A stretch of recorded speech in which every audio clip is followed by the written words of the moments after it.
Long before Arlen became the weary traveler of 100,000 lifetimes, he was a young scholar, brimming with ambition and curiosity. The world was still new to him, its mysteries vast and endless. He had spent his youth in the great city of Althar, a place where knowledge was prized above all else. The city was home to the most revered libraries and academies, where scholars from across the lands gathered to exchange ideas and secrets long buried in time. Arlen was one of the brightest minds of his generation, a prodigy whose thirst for knowledge seemed unquenchable. He devoured ancient texts, deciphered forgotten languages, and delved into the arcane arts with a fervor that both awed and unnerved his peers. But no matter how much he learned, it was never enough. The more he discovered, the more he realized how little he truly knew. One day, while poring over a collection of ancient scrolls in the depths of the Grand Library, Arlen stumbled upon a fragment of a manuscript, yellowed with age and nearly illegible. The text spoke of a legendary artifact, one that had the power to transmute base metals into gold and grant immortality to its possessor, the Philosopher's Stone. The manuscript was incomplete, its final pages torn away, but what remained was enough to ignite a fire within Arlen's heart. The Philosopher's Stone was more than just a relic. It was the key to everything he had ever sought. With it, he could unlock the secrets of the universe, transcend the limits of mortality, and attain knowledge beyond the comprehension of ordinary men. The idea consumed him, filling his every thought and dream. If he could find the stone, he would become the greatest scholar the world had ever known. It was around this time that Arlen came under the tutelage of Master Aemon, a revered alchemist whose name was whispered with both fear and reverence. Aemon was a man of secrets, his past shrouded in mystery, but his knowledge of the arcane was unmatched. When Arlen approached him with the fragment of the manuscript, Aemon's eyes darkened with a mixture of caution and curiosity. The Philosopher's Stone is not just a legend, Arlen. Aemon warned, his voice grave. Many have sought it, and many have lost themselves in the pursuit. It is said that the stone grants not just immortality, but also a curse, an eternity of wandering and searching, with no end in sight. But Arlen was young and unyielding. He was not deterred by warnings of curses or tales of those who had failed before him. He believed he was different, that his intellect and determination would lead him to success where others had faltered. If there is even a chance that the stone exists, then I must find it, Arlen insisted. I cannot turn away from this path, Master. Seeing the resolve in his pupil's eyes, Aemon reluctantly agreed to guide him, though his heart was heavy with foreboding. Over the next several years, Aemon taught Arlen everything he knew about alchemy, sharing with him ancient techniques, secret rituals, and forbidden knowledge that had been passed down through the ages. Together, they scoured the known world for clues, following the faintest whispers and unraveling the mysteries of the past. But as the years passed, Aemon's health began to wane, and it became clear that he would not live to see the end of their quest. On his deathbed, the old master imparted one final piece of wisdom to Arlen. The Philosopher's Stone is not just an object, Arlen. Aemon rasped, his voice weak. It is a journey, and in seeking it you may lose yourself. Be wary of what you desire most, for it may consume you.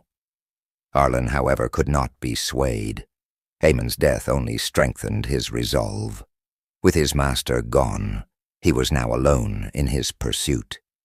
But he pressed on, driven by the memory of the manuscript and the promise of ultimate knowledge. Years turned into decades, and Arlen's quest took him to the farthest corners of the earth. He ventured into forgotten lands, consulted with sages and mystics, and braved dangers that would have broken lesser men.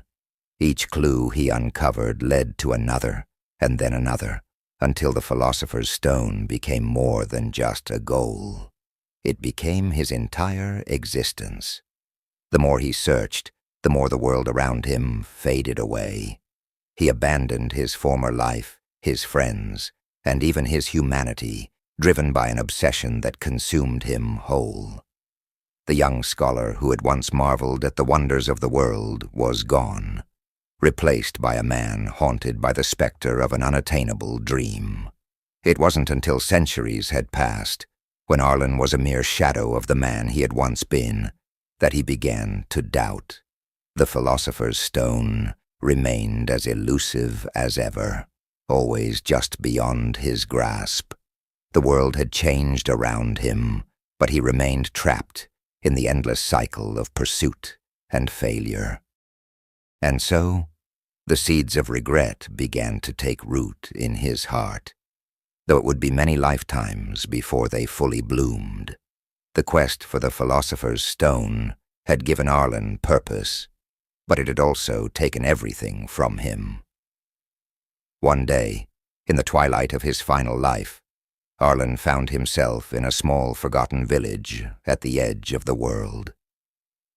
The village was simple, its people unaware of the vastness of the universe beyond their borders. There, sitting beneath an ancient oak tree, he encountered a young boy.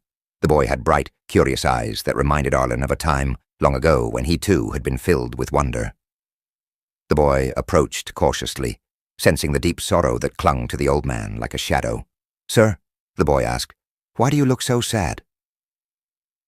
Arlen looked down at the boy, his eyes clouded with the memories of lifetimes past.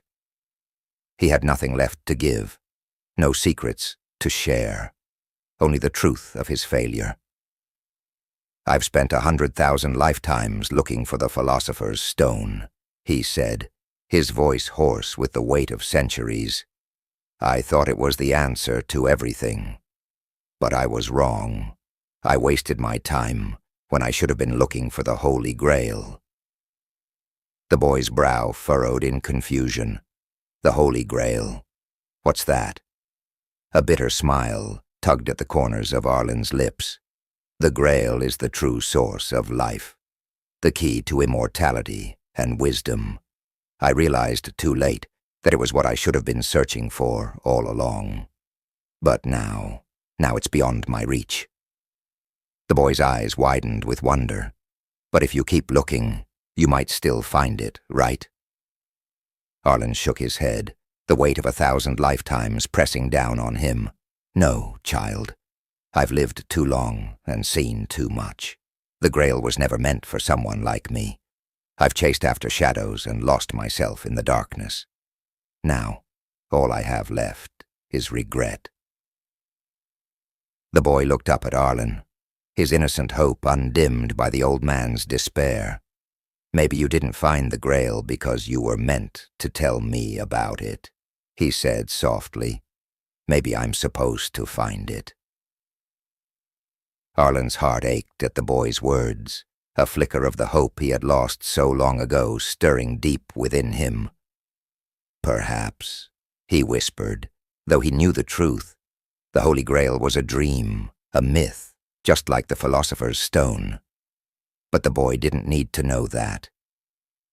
He placed a trembling hand on the boy's shoulder. "If you choose to search for the Grail, remember this.